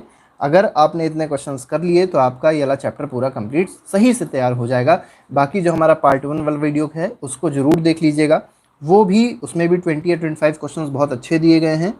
बाकी के सीरीज़ जो है साइंस की वो प्लेलिस्ट में लगा दी गई है, आप उसको जाके चेक कर सकते हैं और अपना चैप्टर्स रिवाइज कर सकते हैं। तो आज के लिए बेटा फ़िलहाल इतना ही रखेंगे। जब भी ऑनलाइन क्लास, ऑनलाइन MCQs होगा वो रात में 9 बजे ही होता है, चाहे वो किसी भी क्लास का हो। तो ज़रूर 9 बजे एक बार चैनल को ज़रूर देख लिया करिए, ठीक है। तो आज के लिए फ़िलहाल इतना ही। Thank you very much, good bye, जय हिंद। अगला क्वेश्चन हमसे पूछा गया है, micro organism that causes disease are known as. ऐसे माइक्रो ऑर्गेनिज्म जो डिजीज कॉज करते हैं उनको क्या कहा जाता है? ए पार्ट दिया गया है पैथोजेंस, बी पार्ट दिया गया है फंगी, सी पार्ट दिया गया है एंटीजन, या डी पार्ट दिया गया है माइक्रोब्स। तो बिल्कुल सही जवाब है सबका, इसका आंसर है पैथोजेंस। तो याद रखिएगा, pathogens are those micro organism that causes disease. तो सबको ये चीज़ याद रखनी है, बिल्कुल सब लोग पढ़ के। अगले क्वेश्चन पे आते हैं, amount of nitrogen in the atmosphere is. ये हमने कई बार बताया है, बहुत सही आंसर आ रहा है बच्चों का। अमाउंट ऑफ नाइट्रोजन कितना होता है? 78% होता है, बिल्कुल सही जवाब, ठीक है। तो 78% नाइट्रोजन होती है। ऑक्सीजन याद रखिएगा, ऑक्सीजन होती है 21%। नाइट्रोजन का आपसे सिंबल भी पूछ सकते हैं, तो नाइट्रोजन गैस का सिंबल याद रखिएगा N2 होता है। N2 is the symbol of nitrogen, O2 is the symbol of oxygen, और हाइड्रोजन पूछा जाएगा तो H2 is the symbol of hydrogen. इसको भी आपको थोड़ा सा याद रखना है। तो 78% इज अवर नाइट्रोजन। अगले क्वेश्चन पे आते हैं। अगला क्वेश्चन क्या है वो भी समझ लीजिए। अगले क्वेश्चन में बोला गया है, पेनिसिलियम इज अ। पेनिसिलियम क्या होता है ये हमसे पूछा गया है। What is a penicillium? A part दिया गया है एल्गे होता है, बी पार्ट है fungus, C part is bacteria, या डी पार्ट है यीस्ट। तो बिल्कुल सही है, it is not a bacteria. जो पेनिसिलियम है, penicillium is not a bacteria. Penicillium मैं बता दूं, जो बच्चे पेनिसिलियम बैक्टीरिया बोल रहे हैं, पेनिसिलियम इज एन एंटीबायोटिक। और ये कैसे बनती है? It is made from fungus. तो आपको याद रखना है, Penicillium is a fungus, it is not a bacteria, nor algae, not an east. तो ये तीनों नहीं होता। ये क्या होता है? Penicillium is made from fungus. ये चीज़ आपको याद रखनी है। और पेनिसिलियम का जब आविष्कार की बात करते हैं तो इसके लिए एक नाम आता है, और फ्लेमिंग बिल्कुल सही है। अलेक्जेंडर फ्लेमिंग ने पेनिसिलियम या पेनिसिलिन की खोज की थी। रॉबर्ट हुक ने नहीं करी थी, बच्चे रॉबर्ट हुक लिख रहे हैं। रॉबर्ट हुक ने डेड सेल की खोज करी थी। ही डिस्कवर्ड डेड सेल, इस चीज़ को याद रखना है। Discovery of dead cell was done by Robert Hooke, या discovery of cell was done by Robert Hooke. लेकिन अगर पेनिसिलिन की बात करी जाएगी तो उसका आंसर हो जाएगा अलेक्जेंडर फ्लेमिंग। अगले क्वेश्चन पे आते हैं, क्वेश्चन नंबर 5 पे आते हैं। हमारे पास क्वेश्चन नंबर 5 जो बोला गया है उसमें है, malaria is caused bye. Malaria एक डिजीज़ होती है, बहुत खतरनाक डिजीज़ होती है। पूछा गया है मलेरिया किसकी वजह से होती है? what is that thing that causes malaria, what is that microorganism that causes malaria? तो ऑप्शन है प्रोटोजोआ, बी ऑप्शन है वायरस, सी ऑप्शन है एल्गी, या डी ऑप्शन है बैक्टीरिया। बिल्कुल सही आंसर आ रहा है सबका, तो it is caused by protozoa. तो आपको याद रखना है malaria is caused by protozoa. Plasmodium आपको बताया था हमने, प्लाज्मोडियम नाम की चीज़ होती है, तो प्रोटोजोआ से ये चीज़ होती है। जो मलेरिया होता है that is caused by protozoa. और कौन सा मॉस्किटो इसको कॉज करता है, मतलब कौन सा मॉस्किटो ऐसे प्रोटोजोआ को कैरी करता है, तो वो है फीमेल एनोफिलीज मॉस्किटो। ये भी आपको याद रखना है कि फीमेल एनोफिलीज मॉस्किटो, ये भी आपको याद रखना है, ठीक है। Female anopheles mosquito is a carrier of this protozoa, ठीक है, बिल्कुल सही है, बिल्कुल सही है। अगले क्वेश्चन पे आते हैं। अगला क्वेश्चन देखते हैं हमारे पास क्या है। तो क्वेश्चन नंबर 6 हमारे पास है, pathogenic microorganism present in host cells are killed by medicine called. इस चीज़ को आप लोग पहले समझ लीजिए, क्वेश्चन क्या पूछा गया है। क्वेश्चन में बोला गया है pathogenic microorganisms present in host cells are killed by medicine called. Painkiller, antibodies, antibiotics या वैक्सीन्स। किससे मतलब कौन सी ऐसी चीज़ होती है जो ऐसी मेडिसिन जो ऐसे पैथोजेंस को मार दें जो माइक्रो ऑर्गेनिज्म कहाँ प्रेजेंट हो, होस्ट सेल में प्रेजेंट हो। बिल्कुल सही है। तो इसका आंसर क्या है, इसका आंसर है एंटीबॉडीज़ नहीं है, एंटीबायोटिक्स है। बिल्कुल सही है। इसका आंसर क्या हो जाएगा, इसका आंसर हो जाएगा एंटीबायोटिक्स। अगले क्वेश्चन नंबर 8 देखिए। क्वेश्चन नंबर 8 में क्या पूछा गया है। 8th question is, AIDS is caused by. AIDS is a very harmful disease, बहुत ही खतरनाक डिजीज़ होती है। और पूछा गया है ये एड्स किससे होता है, किस वजह से होता है, ठीक है। तो एड्स में पूछा गया है कि पहला बैक्टीरिया दिया गया है ऑप्शन, दूसरा प्रोटोजोआ है, सी ऑप्शन इज़ वायरस, या डी ऑप्शन इज़ एल्गे। बिल्कुल सही है, AIDS is caused by virus. जरा एड्स का फुल फॉर्म जरा लिखने की आप लोग कोशिश करिए। What is the full form of AIDS? तो इट इज़, एड्स का फुल फॉर्म हो जाएगा acquired immuno deficiency syndrome. It is acquired, ये पूछा जाता है क्योंकि मैं इसको लिख दे रहा हूँ, immuno, acquired immuno deficiency syndrome, ठीक है। तो सिंड्रोम होता है, ठीक ठीक है। अगले क्वेश्चन पे आते हैं। अगला क्वेश्चन देखते हैं हमारे पास। अगला क्वेश्चन क्या है, ठीक है, कोई बात नहीं। तो अगला क्वेश्चन बोला गया है, yeast is used in the production of. Yeast किस चीज़ में प्रोड्यूस, मतलब किस चीज़ के प्रोडक्शन में यूज़ होता है, ये चीज़ पूछी गई है हमसे कि in which, for what production yeast is used. तो ऑप्शन है शुगर, बी ऑप्शन है एल्कोहल, सी ऑप्शन है हाइड्रोक्लोरिक एसिड, या डी ऑप्शन है ऑक्सीजन। बिल्कुल सही जवाब है। तो आप लोग ने एक चीज़ पढ़ी होगी, फर्मेंटेशन। तो हमने बताया था जब शुगर का फर्मेंटेशन होता है तो शुगर का फर्मेंटेशन कौन कराता है, तो यीस्ट कराता है। और उससे प्रोड्यूस क्या होता है, तो उससे प्रोड्यूस होता है एल्कोहल, ठीक है। तो आपको ये याद रखना है, the option, the correct option for 9th question is B, means alcohol. तो याद रखिएगा, yeast is used for the production of alcohol. Hydrochloric acid का फॉर्मूला मैं लिख देता हूँ। The formula of hydrochloric acid is HCl। Hydrogen और chlorine दो चीज़ें इसमें होती हैं। अगले क्वेश्चन पे आते हैं। हमारा अगला क्वेश्चन देखते हैं क्या है। The following is an antibiotic. हमको बताना है, बिल्कुल सही है, उन्नति ने कहा HCl होता है, बिल्कुल सही है। The following is an antibiotic. A option है sodium bicarbonate, B option is streptomycin, C option is alcohol, और डी ऑप्शन इज यीस्ट। बिल्कुल सही है, streptomycin is the correct answer. Antibiotic याद रखिएगा, जहाँ पे भी आपको ये सिन नाम की चीज़ मिलती है, ठीक है, चाहे एर्थायरोसिन हो, चाहे स्ट्रेप्टोमाइसिन हो, ऐसे बहुत सारी हमारे पास एंटीबायोटिक्स होती है। पेनिसिलिन हो गई, तो जहाँ पे सिन हो या जहाँ पे लास्ट में IN आ रहा हो, वो याद रखिएगा दैट इज़ ऑलवेज, या ज़्यादातर केसेस में वो क्या होती है, एक एंटीबायोटिक होती है।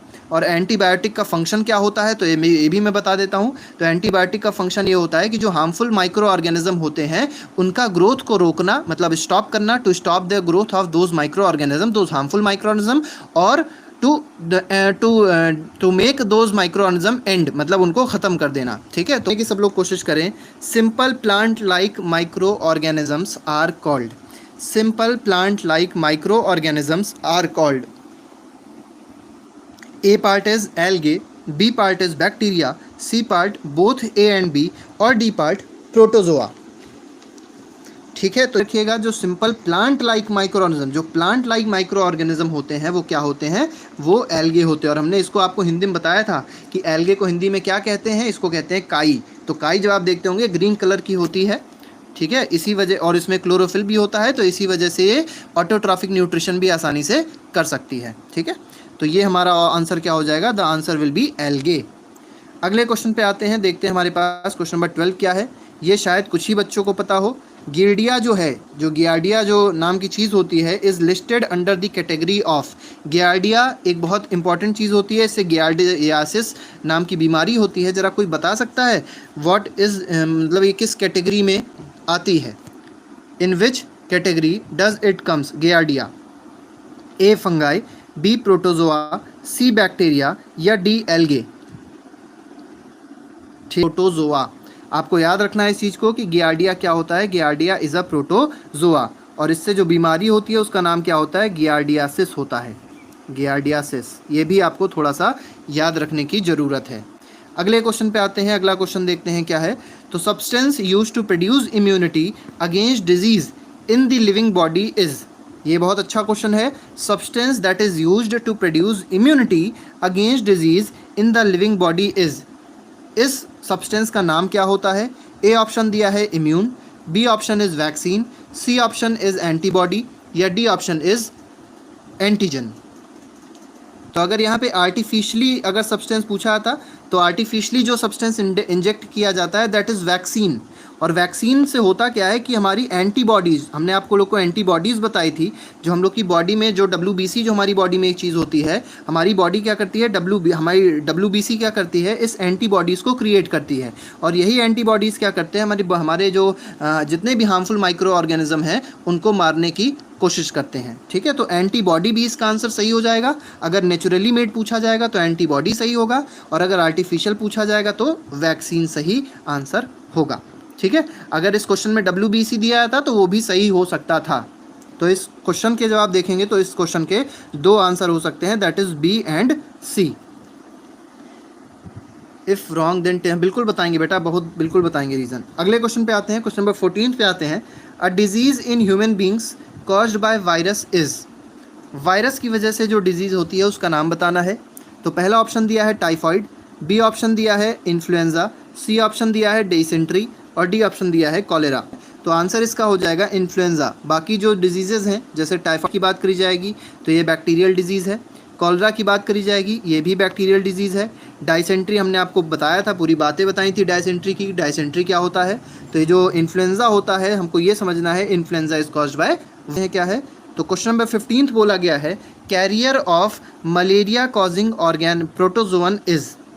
मलेरिया कॉजिंग प्रोटोजोअन का कैरियर कौन है ये पूछा गया है। अभी थोड़ी देर पहले हमने बताया था what is the name of that carrier, उस कैरियर का नाम अभी थोड़ी देर पहले बताया गया था। देखें किसी बच्चे को याद है कि नहीं याद है। बिल्कुल सही है, बिल्कुल सही है, श्रेयांशी का आंसर आ गया है, बहुत अच्छे श्रेयांशी। तो इसका आंसर बिल्कुल सही है, the answer is female anopheles mosquito. ठीक है, तो female anopheles mosquito is the carrier of protozoan that causes malaria. अगले क्वेश्चन पे आते हैं। अगला क्वेश्चन हमारे पास है, the most common carrier of communicable disease is. जब सबसे इंपॉर्टेंट, जो सबसे कॉमन कैरियर है कम्युनिकेबल डिजीज़ का, उसका नाम बताना है। ए ऑप्शन दिया है आंट, आंट मतलब चींटी होती है, बी ऑप्शन हाउस फ्लाई, मक्खी होती है, ड्रैगन फ्लाई या स्पाइडर। जरा चारों में से कौन सा आंसर होगा? बिल्कुल हाउस फ्लाई, बिल्कुल बेसिक सा आंसर है।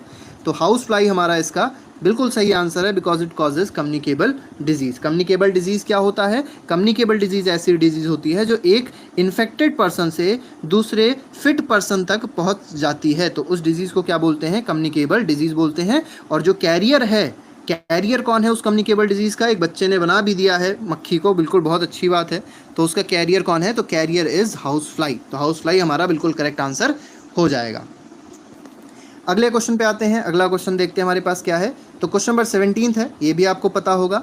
The process of conversion of sugar into alcohol is called. तो कई बच्चों का आंसर आ गया है, बिल्कुल दिस इज फर्मेंटेशन। तो आपको याद रखना है, the process of conversion of sugar into alcohol is called fermentation. और ये किसकी वजह से होता है? It occurs because of the action of yeast. तो ईस्ट में क्या होती है? जो हमने एक बात बताई थी आपको, दो तरीके के रेस्पिरेशन बताए थे। तो जो पहला रेस्पिरेशन था वो प्रेजेंस ऑफ ऑक्सीजन में होता था, दूसरा रेस्पिरेशन जो था that was absence in absence of oxygen. बिल्कुल ठीक है, जिसका भी फर्स्ट है उससे कोई मतलब नहीं है, कोई बात नहीं।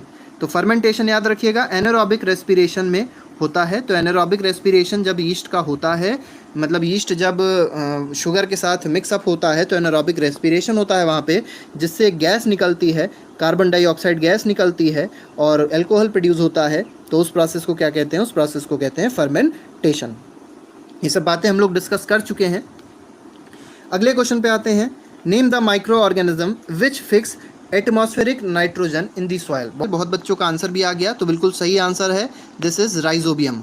राइजोबियम भी होता है, एजेटोबैक्टर नाम का बैक्टीरिया होता है, ब्लू ग्रीन एल्गे भी होता है, तो बहुत सारी चीज़ें होती हैं। लेकिन ब्लू ग्रीन एल्गे भी एक माइक्रो ऑर्गेनिज्म है, क्योंकि यहाँ माइक्रो ऑर्गेनिज्म पूछ रहा है। अगर बैक्टीरिया पूछते तो क्वेश्चन अलग हो जाता, तो आंसर उसका अलग हो जाता है। यहाँ माइक्रो ऑर्गेनिज्म है, तो माइक्रो ऑर्गेनिज्म में हमारे पास ब्लू ग्रीन एल्गे भी आ जाएगा, एजेटोबैक्टर भी आ जाएगा, साइनोबैक्टीरिया भी एक बच्चे ने लिखा वो भी आ जाएगा, और राइजोबियम तो आएगा ही आएगा। तो बहुत सारे हमारे पास इसके पास एग्जाम्पल्स हो जाएंगे।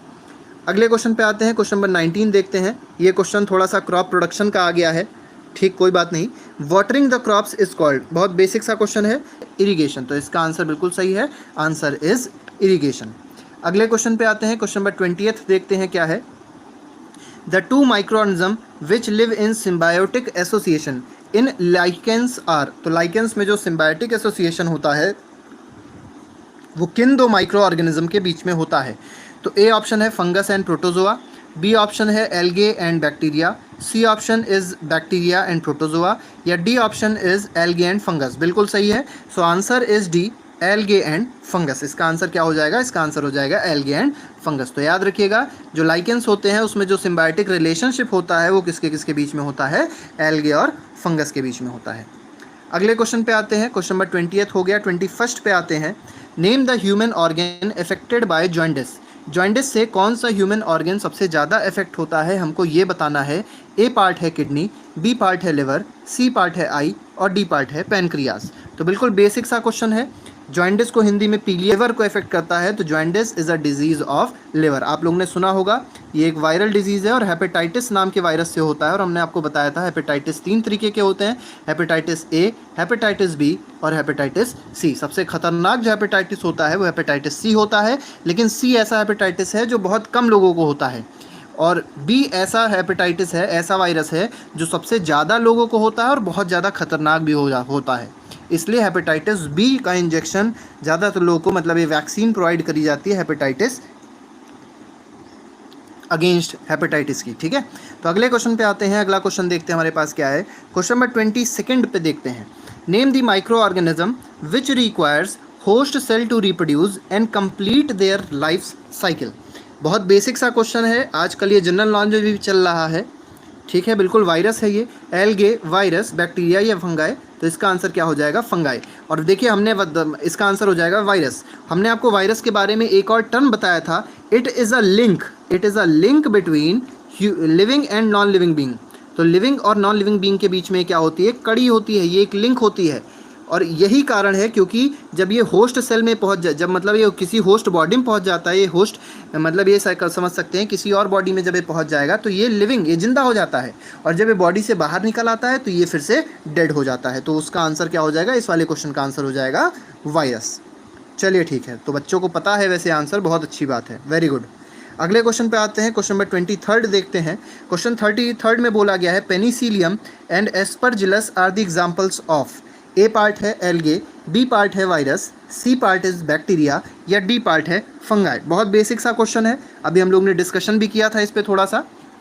बिल्कुल सही है, बिल्कुल सही है।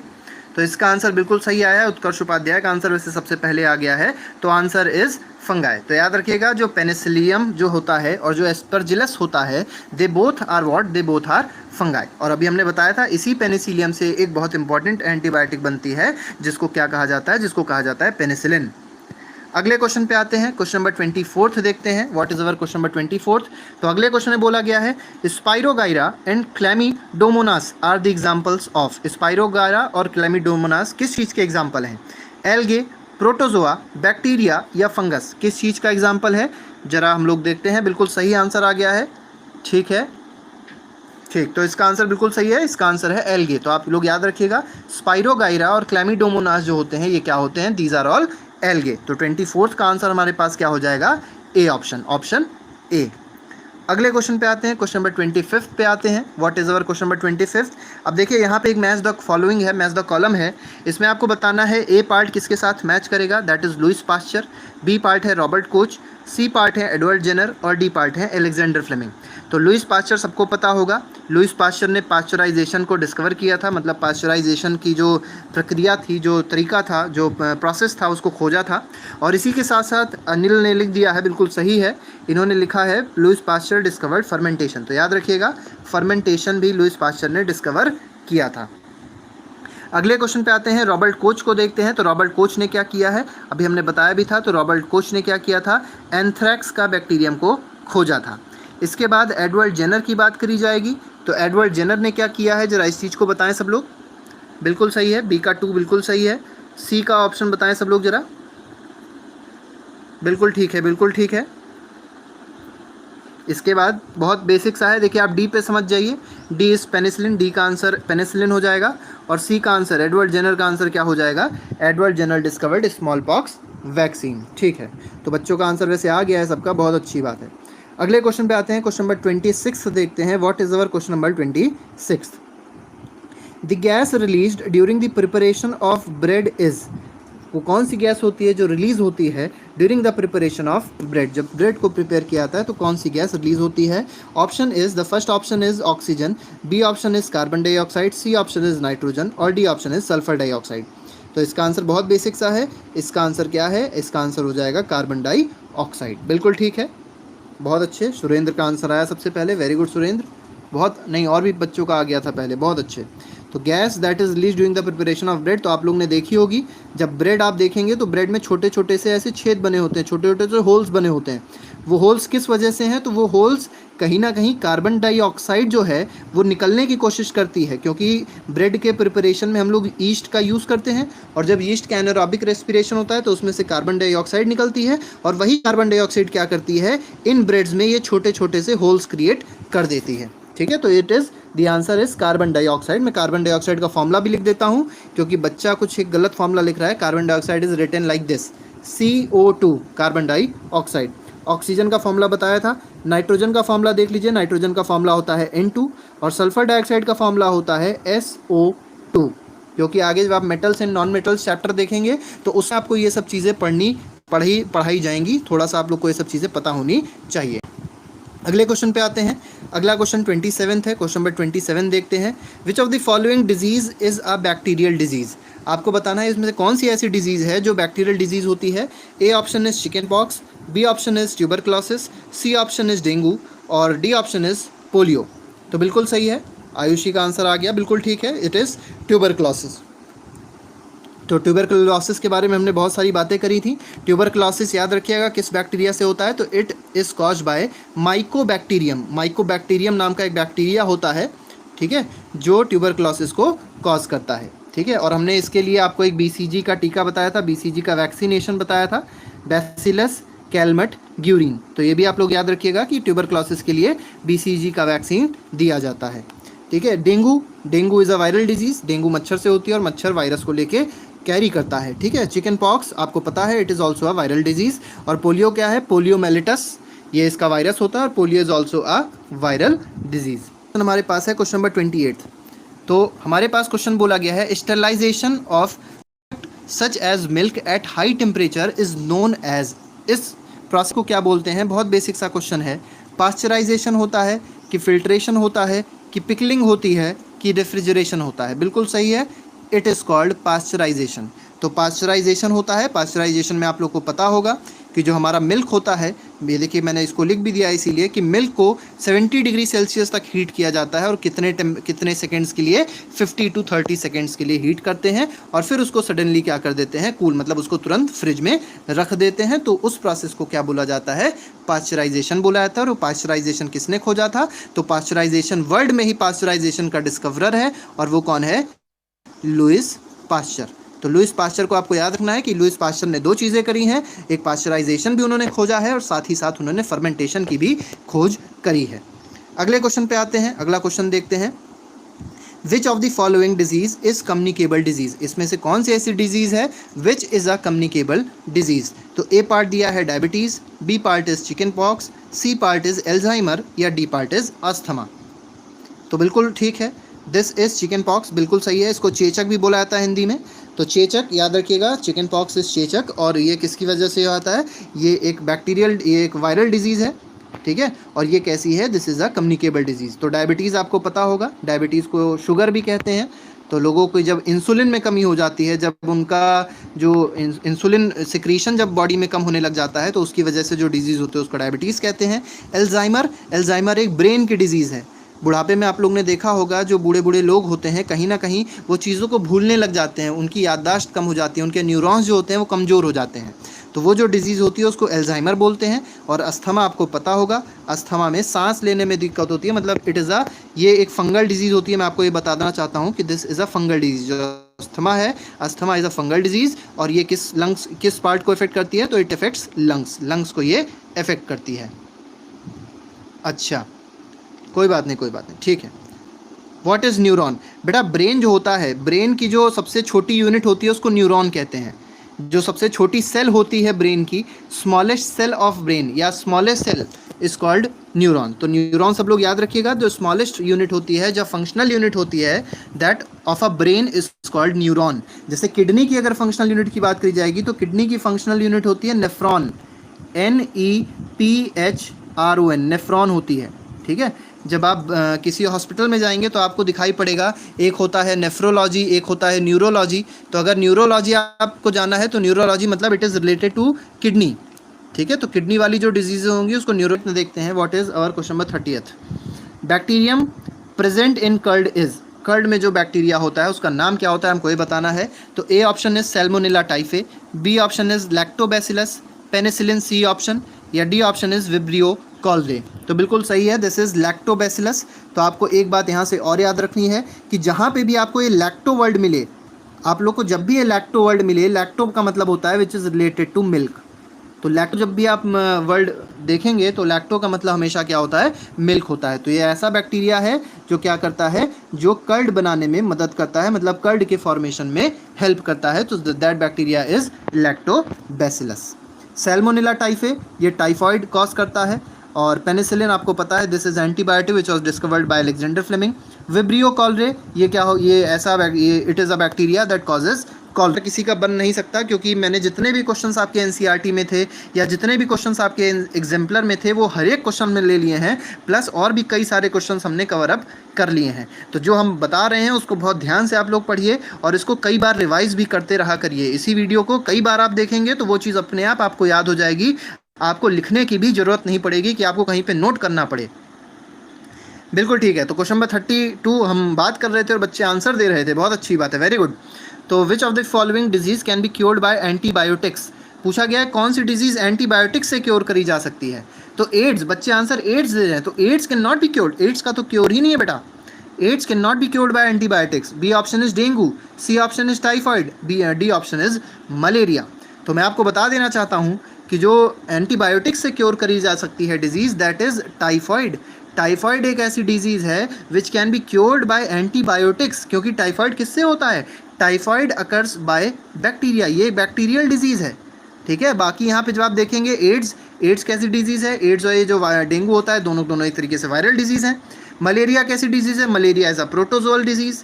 सिर्फ टाइफॉइड ऐसी डिजीज़ है जो बैक्टीरियल डिजीज़ है, और बैक्टीरियल डिजीज़ ही एंटीबायोटिक से सही हो सकती है।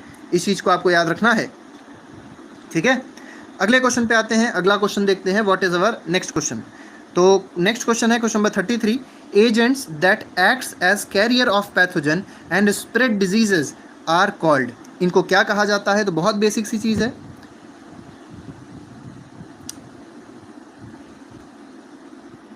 ठीक है। पैथोजन, ठीक, बिल्कुल सही आंसर है। तो इसका आंसर क्या हो जाएगा? इसका आंसर हो जाएगा वेक्टर।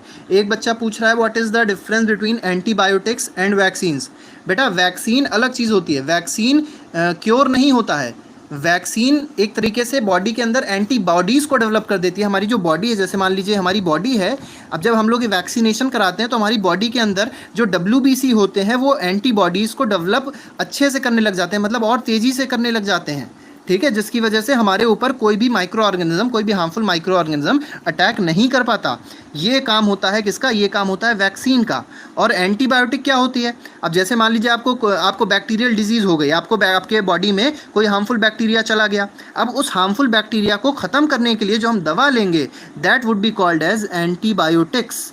तो एंटीबायोटिक्स और वैक्सीन में डिफरेंस है, इस चीज़ को आपको याद रखना है कि जो एंटीबायोटिक्स है वो हमारी एंटीबॉडीज़ नहीं क्रिएट कर रही है, ठीक है, वो डायरेक्टली जाके बैक्टीरिया को ख़त्म कर दे रही है, उनकी जो सेल्स है उसको मार दे रही है। कोई बात नहीं बेटा, लेट हो कोई बात नहीं, जो चीज़ पढ़ाई गई है वो फिर से डाउनलोड हो जाएगी, आप लोग देख सकते हैं फिर से। अगला क्वेश्चन जो बोला गया है, तो ये सभी ने वैसे आंसर इसका दे दिया है। तो agents that acts as carrier of pathogen and spread diseases are called, तो इसका आंसर हो जाएगा विक्टर्स। कोई बात नहीं। क्वेश्चन नंबर 34 पे आते हैं। अ कम्युनिकेबल डिजीज इज, अब बताना है कि कम्युनिकेबल डिजीज क्या होती है। Caused by bacteria, spread from person to person, spread from animal to animal, या डी ऑप्शन है कॉज्ड बाय ओनली वायरस। तो इसका आंसर क्या है? इसका आंसर बिल्कुल सिंपल सा है, बहुत बेसिक सा क्वेश्चन है ये। तो spread from person to person, लेकिन पर्सन टू पर्सन की जगह अगर आप इन्फेक्टेड पर्सन और हेल्दी पर्सन लिखेंगे तो ज़्यादा बेटर रहेगा। अगले क्वेश्चन पे आते हैं। अगला क्वेश्चन देखते हैं हमारे पास, what is our 35th question. तो ये क्वेश्चन थोड़ा बड़ा है। इस क्वेश्चन में देखिए क्या करना है, कंप्लीट द फॉलोइंग साइकिल। इस साइकिल को आपको कंप्लीट करना है। ये नाइट्रोजन साइकिल के बारे में बताया गया है। यहाँ पे ए पार्ट दिया गया है, बी पार्ट दिया गया है, सी पार्ट दिया गया है और डी पार्ट। आपको ए बी सी डी का आंसर बताना है। तो देखिए मैं आपको बता देता हूँ, ये जो ए है, ए जब आप देखेंगे तो ये डायरेक्टली कन्वर्जन हो रहा है nitrogen in compounds of nitrogen में, डायरेक्ट कन्वर्जन हो रहा है। और कंपाउंड ऑफ नाइट्रोजन में डायरेक्ट कन्वर्जन कैसे होता है? तो बिल्कुल सही, आर्या ने बिल्कुल सही जवाब दिया है, बाई लाइटनिंग। बिल्कुल ठीक है। तो ए इज़ लाइटनिंग, बहुत अच्छे बच्चों को पता है, मतलब बहुत अच्छे बच्चे यहाँ पढ़ने के लिए आते हैं, ये बहुत अच्छी बात है, वेरी गुड। इसके बाद बी जो ऑप्शन है, जो ऑप्शन बी है वो क्या है, उसको भी पता होगा सबको। बी ऑप्शन क्या है? तो बी ऑप्शन आप देख सकते हैं, bacteria fix nitrogen into nitrogenous compound. तो कौन सा बैक्टीरिया फिक्स करता है, इसके बारे में आपको बताना है।